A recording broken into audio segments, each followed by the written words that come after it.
Hello everybody, welcome back to my channel, Gardening with One Knee in Zone 5B. My name's Janelle. I'm here to help take the intimidation out of gardening and help get you on a path of food independence.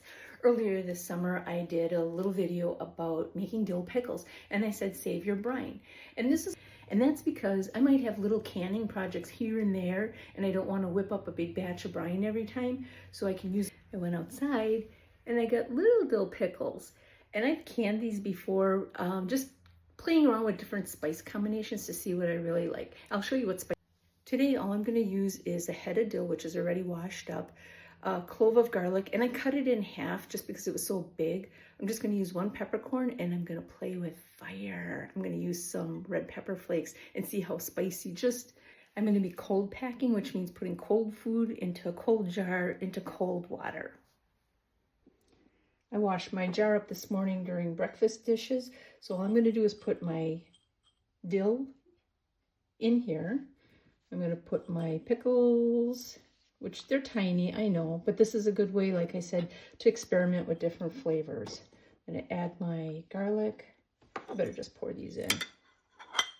There. I'm going to top this jar off with some brine.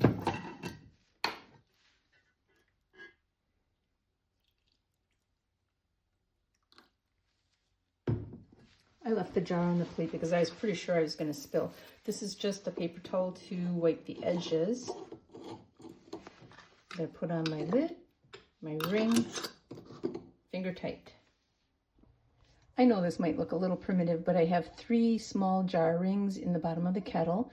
The kettle has cold water in it, so I'm just going to put my jar in here. I see I have to add some more water, so I'm going to bring it up so that this jar is totally covered with water. You can see how full I have that pot. I'm just going to bring up the heat. When this starts coming to boil, I'm going to time this for 10 minutes. This is a quarter. Here's that nice boil that I want. So I just set my timer for 10 minutes. Okay, my timer's gone off.